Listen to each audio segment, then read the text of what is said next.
오늘 말씀은 누가복음 18장 1절에서 8절. 낭망하지 말고 기도하라. 오늘 본문은 기도에 관한 말씀입니다. 누가복음은 다른 복음서들에 비해서 기도에 관한 언급이 많은 것이 특징입니다. 누가복음 24장으로 구성되어 있는데 기도에 관한 구절도 24번, 24번 나옵니다. 바울의 영적인 아들이요 동역자였던 누가는 무엇보다 은밀한 가운데 기도를 많이 한 사람이 아닌가 싶습니다. 예수님 오늘 말씀에서 비유를 통해서 기도하는 자세에 대해서 가르치고 있습니다. 무엇보다 낭망하지 말고 항상 기도하라고 하십니다. 낭망이라고 하는 단어를 헬라어로 보면은 엔카케오라고 그러는데, 에는 몸으로 말미암아, 그 다음에 칼레오, 부르짖다, 부르다라고 하는 그러한 단어들이 합해진 낱말입니다. 엔카케오는 부르짖는 것과 관련이 있는데, 부르짖다가 기도하다가 하나님께 간절히 소원을 아뢰다가 지쳐서 낙심한 그런 상태가 그 단어의 의미에 포함되어 있습니다. 그러니까 처음에는 기도하면 하나님께서 응답해 주시겠지 이런 마음으로 기도하는데, 아무리 기도해도 응답이 없고 지친 가운데 낙심한 그 상태가 오늘 본문의 낭망이라고 볼 수 있습니다. 낭망하지 말고 항상 기도하라. 이것을 강조하기 위해서 예수님은 도시의 한 재판관과 가부의 이야기를 비유로 들고 있습니다. 여기서 먼저 도시라는 말에 주목하기 바랍니다. 2절에 보면 어떤 도시에, 3절에 보면 그 도시에. 도시는 로마 시대도 마찬가지로 인구 밀도가 높았던 복잡한 곳입니다.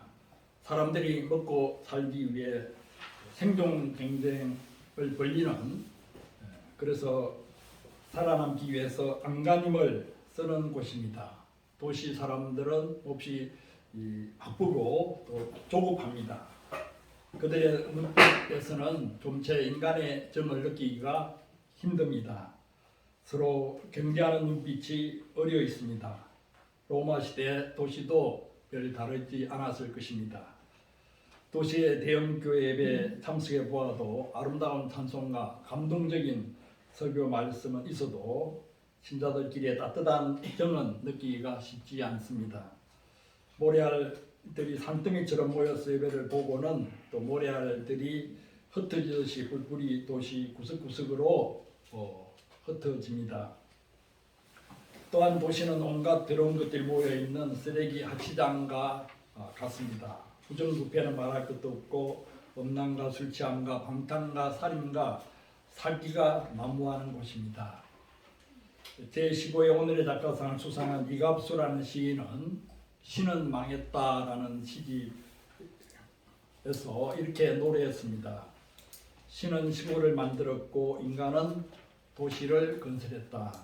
신은 망했다.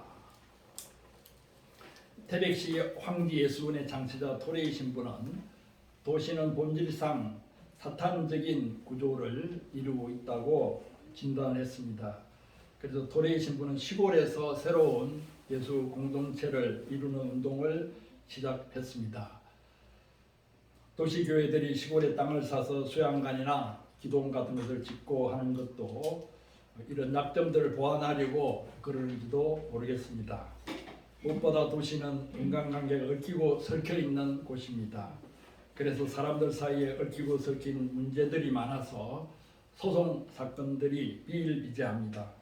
아마 소송 사건에 휘말려 본 적이 없는 도시 사람은 찾아보기 힘들 것입니다. 부부 사이에도 이혼 소송, 위자료 소송들이 벌어지고 있습니다. 이런 도시에 살아남기 위해 사람들은 수단 방법을 가리지 않고 권력을 가진 자들에게 빌붙으려고 합니다. 권력을 가진 사람들에게 빌붙기 위한 가장 좋은 수단이 물질, 돈입니다. 돈을 받은 정치인이 바른 정치를 펼칠 수가 없고 돈을 먹은 관리가 바른 행정을 펼칠 수가 없습니다.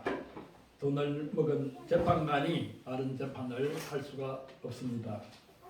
권력도 없고 돈도 없고 일가 친척도 없는 이 가부는 도시에서 살기가 여간 힘든 것이 아닙니다. 수시로 억울한 일을 당해도 하소연할 데가 없습니다.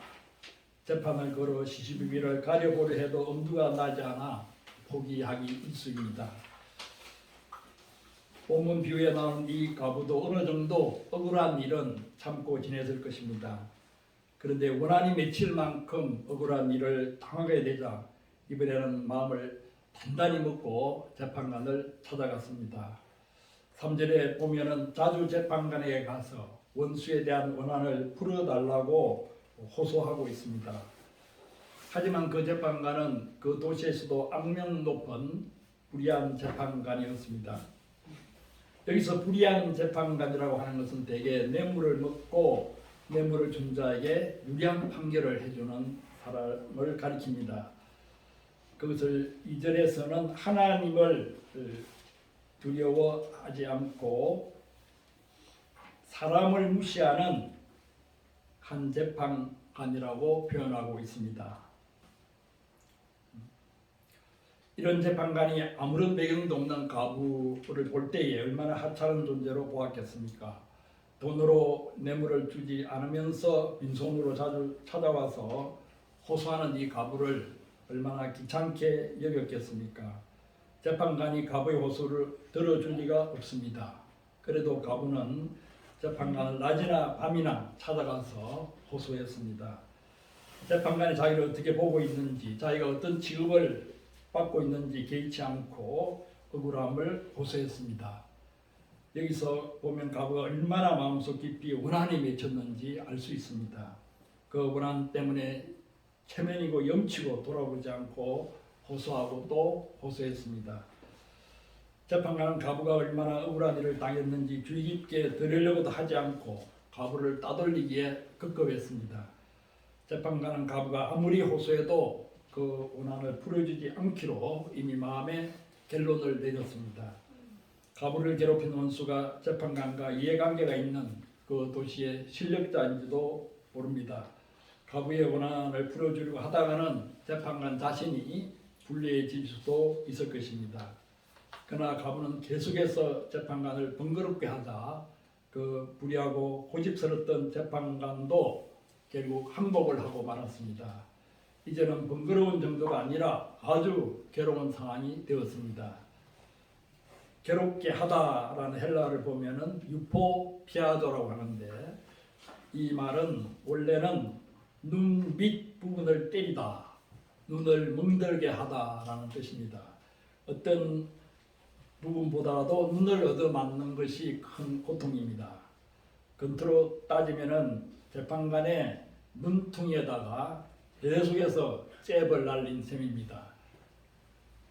경상도 사투리로 눈티가 반티가 되도록 얻어맞았다는 말이 있는데 그런 식으로 가부가 재판관을 괴롭혔습니다. 재판관은 가부의 호소로 인한 괴로움을 계속 당하고 있는 것보다는 가부의 원한을 풀어주는 것이 훨씬 자기에게 유리하다고 마침내 판단을 내렸습니다. 도저히 바뀔 것 같지 않던 재판관의 태도가 가부의 끈질긴 호소로 말미암아 바뀌고 말았습니다. 재판관이 이렇게 말하고 있습니다. 내가 하나님을 두려워 아니하고 사람을 무시하나, 즉 하나님도 무섭지 않고 웬만한 사람도 무섭지 않으나 이 가부가 나를 번거롭게 하니 내가 그 원한을 풀어주리라. 그렇지 않으면 늘 와서 나를 괴롭게 하리라. 이런 비유를 드신 예수님께서 말씀하십니다. 불의한 재판관의 말한 것을 들으라. 하물며 하나님께서 그 밤낮 부르짖는 택하신 자들의 원한을 풀어주지 아니하시겠느냐. 저에게 오래 참으시겠느냐.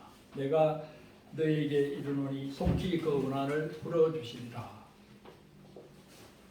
예수님은 기도에 관한 비유를 드실 때는 하물며라는 그 접속사를 쓰시면서 비유법을 들고 있습니다. 누가복음 11장 13절에서도 너희가 악할지라도 이 재판관 같이 악할지라도 좋은 것을 자식에게 줄 알거든 하물며 너희 천부께서 구하는 자에게 성령을 주시지 않겠느냐. 가장 좋은 것을 주시지 않겠느냐. 이렇게 하물며 라는 단어를 종종 쓰고 있습니다. 이 하물며 비유법은 정반대 상황을 설정해 놓고 비교하는 것으로 최고의 강조법인 셈입니다. 그래서 기도가 잘 안 될 때는 그냥 하물며 라고 부르짖기만 해도 은혜가 됩니다. 약한 재판관, 악한 아버지도 자식에게 좋은 것을 줄 줄 아는데 하물며 선하신 하나님 아버지 내 기도를 들어주시지 않겠습니까? 하물며라고 외쳐도 은혜가 됩니다. 어떤 사람은 철야 기도를 하는데 시간이 많은 중에 무엇을 기도해야 될지 몇 마디 기도하고 나니까 기도 제목이 다 떨어져서 밤새도록 바꿔놓고라고 밤새도록 기도했다고 합니다. 하나님 아버지 저랑 입장 바꿔놓고 생각해 보십시오. 바꿔놓고 그렇게 기도해서 응답을 받았다는 간증을 들은 적도 있습니다. 그런데 8절 하반절을 보면은 그러나 인자가 올 때 세상에서 믿음을 보겠느냐라고 예수님이 한탄하고 있습니다. 여기서 말하는 믿음은 어떤 믿음이겠습니까? 예수님께서 다시 오실 때 어떤 믿음을 보기를 원하십니까? 바로 낭망하지 않고 기도하는, 항상 기도하는 믿음입니다. 우리 본성은 낭망을 잘합니다. 앞에서도 그 헬라어 엔카케오에 대해서 설명했듯이 처음에는 희망을 품고 기도하다가 기도 응답이 더디거나 기도 응답이 되지 않는 것을 느끼게 될 때에 기도하다가 지쳐서 낙심하기를 바랍니다. 우리 몸이 중력의 법칙에 의해서 아래로 떨어지려는 경향이 있듯이 우리 마음도 틈만 있으면 무거워지고 지치고 낙담해서 아래로 떨어지려고 합니다. 우울증이란 것도 마음이 한도 끝도 없이 아래로 가라앉고 떨어지는 증상입니다. 손가락 하나도 까딱하기 싫습니다. 낭망의 낙자, 낙심의 낙이 바로 떨어질 낙입니다. 희망이 떨어지고 마음이 떨어지면 아파트에서 몸을 떨어뜨리기도 합니다. 우리 마음이 떨어져 있을 때 어떻게 주술일 수 있겠습니까? 시편 42편 저자로부터 그 비법을 배울 수 있습니다. 시편 42편 저자로부터 그 비법을 배울 수 있습니다. 시편 42편 5절 11절을 읽어보겠습니다. 내 영혼아 내가 어찌하여 낭망하며 어찌하여 내 속에서 불안하여 하는고 너는 하나님을 바라라. 나는 내 얼굴을 도우시는 내 하나님을 오히려 찬송하리로다. 내 영혼아 내가 어찌하여 낭망하며 어찌하여 내 속에서 불안하여 하는고 너는 하나님을 바라라. 나는 내 얼굴을 도우시는 내 하나님을 오히려 찬송하리로다. 시편 저자는 먼저 낭망하고 있는 자신의 영혼을 스스로 꾸짖으며 격려하고 있습니다. 내 영혼아, 내 영혼아, 너가 어찌하여 낭망하며 어찌하여 내 속에서 불안하여 하는고. 이와 같이 자기 영혼을 격려하는 그것도 기도의 한 방법입니다. 그 다음에는 자신의 영혼에게 방향을 제시하고 있습니다. 너는 하나님을 바라라. 개역개정에서는 너는 하나님께 소망을 두라. 너는 하나님을 바라라. 자꾸 지금 현재 두려운 상황을 자꾸 바라보고 있는데 그 상황을 바라보지 말고 그 조건을 바라보지 말고 그것으로 인해서 낭망하지 말고 너는 하나님을 바라라. 그리고 믿음을 선포하고 있습니다. 내 얼굴을 도우시는 내 하나님. 하나님께서 내 얼굴을 도우신다. 근데 한글 개정에서는 조금 다르게 번역되어 있지만은 한글 개역 성경의 번역이 더 좋다고 여겨집니다. 하나님께서 내 얼굴을 도우신다.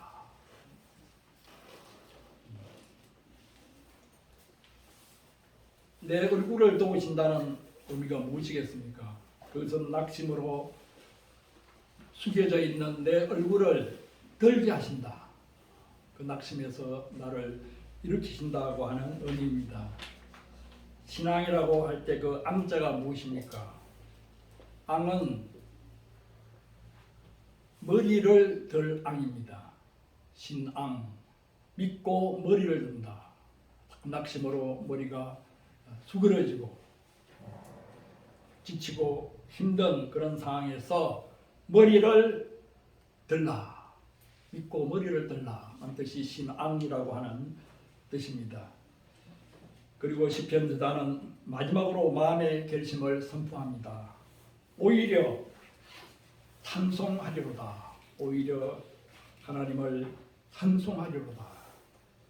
지금 현재 나의 상황을 바라볼 때는 불의한 재판관이 세력을 잡고 있는 도시의 가보아도 같이 낙심할 수밖에 없지만 이런 상황에도 불구하고 오히려 찬송하리로다. 개역개정에서는 여전히 찬송하리로다 했는데 헬라 원어는 여전이라는 계속이라고 하는 뜻도 있지만은 다시라고 하는 뜻도 있습니다. 그래서 오히려 찬송하리로다. 그 번역이 더욱더 마음에 다가옵니다. 기도는 시편 42편에서도 알 수 있듯이 마음의 적극적인 방향 전환입니다. 기도는 낭망의 끝에서 하나님을 바라보는 것입니다. 하지만 낭망은 틈만 있으면 다시 우리 마음을 파고듭니다. 그러면 우리는 붙들고 있는 기도의 끈을 놓치고 아래로 곤두박질을 칩니다. 낭망이야말로 기도의 가장 큰 적입니다. 그러므로 기도는 낭만과의 끊임없는 싸움이라 해도 과언이 아닙니다. 저는 인생 후반기에 세 차례 죽을 고비를 넘겼습니다. 1995년, 2013년, 그리고 2020년 1월 1일 폐렴으로 입원하는 그때가 가장 힘든 때였습니다. 그때 과연 내가 살아서 이 병원을 나갈 수 있을까? 그런 절망감이 밀려오면서 낭망하는 마음이 심했습니다. 또 숨이 쉬어지지 않는 가운데 며칠 후에는 거의 자포자기하는 마음이 되어서 새벽에 간호를 불러서 내가 오늘 밤을 넘기기 힘들겠다. 아내를 불러달라. 그렇게 하는데 인생 후반기 3번 그 위기를 겪을 때 앞에 2번은 굉장히 두렵고 죽음에 대한 공포들이 몰려오고 그랬는데 아내를 불러달라고 할 때는 마음이 참 편안해지더라고요. 세상에 미련이 없어. 그냥 아내 손만 붙잡고 떠나가면은 아주 편할 것 같은 그런 느낌이 들더라고요. 그러니까 간호원들이 오늘 밤 넘겨요 이러면서 다시 이제 호흡을 비상수단을 통해서 살려주었는데 그때 저는 아침마다 일어나서 기도를 하지 않으면은 하루를 견딜 수가 없어요. 다시 말해서 하루 종일 어떤 많은 치료 과정을 겪는데 그 치료를 받을 힘도 없고 죽음의 어떤 그 공포와 질병의 무게에 짓눌려서 죽은 듯이 살 수밖에 없는 그런 상황을 경험하게 됩니다. 그래서 어째서 아침 일어나서 굉장히 막 힘도 없고 그런 가운데서도 어째서 기도하고 또 속으로 방언 기도도 하고 이 기도를 했을 때 치료를 받는 그런 차원을 떠나서 그 기도를 간절했을 때 오늘 하루 치료를 받을 수 있는 힘이 생기는 것을 경험했습니다.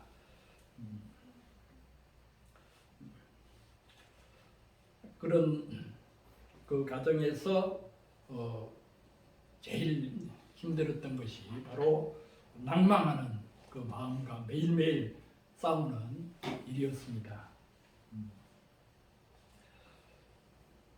그래서 이 기도는 낭만과 싸우면서 전투하는 일이다 이렇게 정의를 내릴 수 있겠습니다. 그것을 잘 아신 예수님께서 낭만하지 말고 항상 기도하라고 오늘 비유 말씀을 통해서 강조하셨습니다.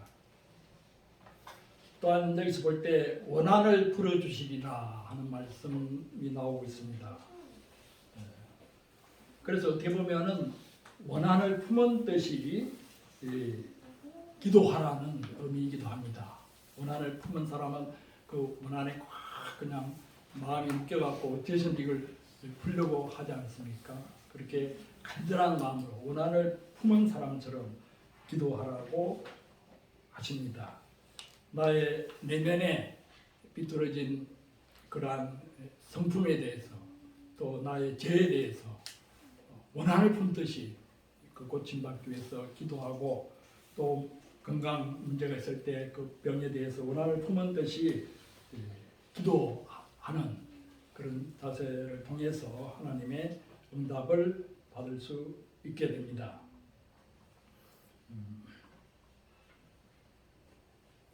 근데 우리가 기도할 때 기도의 응답은 하나님께서 하시는 것이죠. 우리가 하나님께서 이런 식으로 나에게 기도를 응답해 주십시오라고 기도 응답의 방법을 하나님께 고집할 경우가 있는데 그것은 조심해야 될 것입니다. 하나님께서 내 문제를 기도할 때 하나님 이렇게 응답해 주십시오. 내가 원하는 어떤 기도 응답에 바라는 바가 있긴 하지만은 물론 그렇게 응답해 주시면 참 감사하겠지만 그러나 하나님께서 기도를 응답해 주시는 이런 방법은 다양하게 열려 있다는 사실을 우리가 염두에 두고 하나님 인도하심을 잘 받아 나가야 할 것입니다. 결국 기도는 우리의 뜻을 간절시키기 위해서 하나님을 바꾸는 그 과정이 아니라 하나님의 음성을 듣고 하나님의 뜻을 분별하는 가운데에 하나님께서 인도해 주시는 길을 따라서 하나님께 열어주시는 문을 따라서 한 걸음 한 걸음 나아가는 그러한 과정이 기도이겠습니다. 구약의 기도의 인물들을 보면은 기도하고 그리고 나서 하나님께서 열어주시는 길을 따라서 사람들을 만나고 또 길을 따라서 한 걸음 한 걸음 인도함을 받아서 나아가는 가운데 그러니까 실천하고 실행하는 가운데 정체적으로 기도의 응답을 체험하는 그러한 경우들을 많이 봅니다. 그러니까 가부가 기도하고 나서 또 재판관을 찾아가서 끊임없이 호소하는 그러한 행동이 실천이 이어졌기 때문에 기도의 응답을 받았습니다. 그래서 병이 치료되는 그런 과정들 그것도 뭐 신유의 체험을 저도 제법 많이 해봤지만은 여러 가지 상황 속에서 하나님께서 다양한 방법으로 인도해 주는 것을 저는 느꼈습니다. 어떤 경우는 기도만 했는데 그 신체적인 질병이 떠나가는 경우도 있었고, 어떤 경우는 신의 은사를 가진 분과 연결이 되도록 하셨고, 어떤 경우는 그 병을 고치는 데 효과가 있는 그런 음식, 식물들을 연결되도록 하셨고, 하여튼 여러 다양한 방법으로 응답해 주신다는 것을 우리가 인식하고, 하나님께서 이런 식으로만 응답해 주십시오라고 우리가 고집을 피워서는 안 되겠습니다. 또 하나님께서는 사실은 낭망하지 말고 기도하라고 하셨지만은 우리를 결코 낭망케 하시는 하나님이 아니시다는 것을 우리가 믿어야겠습니다. 하나님께서는 우리를 낭망하지 않게 하시는 하나님이십니다. 우리가 뭐 잘못 기도할 수도 있고 우리의 고집을 따라 기도할 수도 있고 그런 시행착오를 범할 수도 있지만은, 그래서 저는 그 하나님의 은혜를 그 내비게이션 은혜라고 이름을 붙이는데, 조금 우리가 시행착오를 범하더라도 조금 방향이 틀어지더라도 그 내비게이션 보니까 조금 가르쳐 주는 대로 안 가고 조금 이렇게 삐딱에 나가도 다시 이렇게 교정을 해 전체적으로 가르쳐 주더라고요. 완전히 빗나가 버리면 좀 힘들겠지만, 어떤 그러한 모든 과정을 통해서 결코 우리를 낭망케 하지 않으시는 하나님이십니다. 그리고 이 기도는 항상 기도하라고 오늘 말씀에서 하고 있습니다. 기도는 영적인 호흡이라고 그러죠. 어떤 경우는 생각하는 너희 기도와 생각하는 것에 넘치도록 하시는 얘기예요. 생각도 기도의 한 범주에 들어갈 수 있습니다. 우리가 호흡을 멈추는 순간 죽듯이 기도를 멈추는 순간 영적 생명도 죽는다고 볼 수 있습니다. 그래서 우리는 어떻게 보면은 호흡을 하듯이 무의식적으로 의식적으로 기도를 사실은 하고 있습니다. 다른 사람 보고 호흡을 잘하고 있는 사람한테 호흡하시오, 호흡하시오 이렇게 하지 않듯이 우리가 전체적으로 사실은 기도를 무의식적으로 또 꿈속에서도 하고 있는데, 그러나 좀 더 낭망하는 상황이 부딪힐 때는 그 낭망과 싸우면서 더욱더 어떤 때는 심호흡이 필요하듯이 간절하고 간절한 그런 기도가 또 필요하기도 합니다. 오늘 말씀에서 낭망하지 않고 기도하고 또 원한을 품은 듯이 기도하고 항상 기도하라는 주님의 말씀을 다시금 새겨 들었습니다. 우리가 기도하다가 지친 교우들이 있으면은 다시금 힘을 내어서 낭망치 않고 항상 기도하는 은혜가 여러분 곁에 있기를 축원합니다. 아멘. 오늘 말씀을 다시금 새기면서 읽도록 기도드리겠습니다.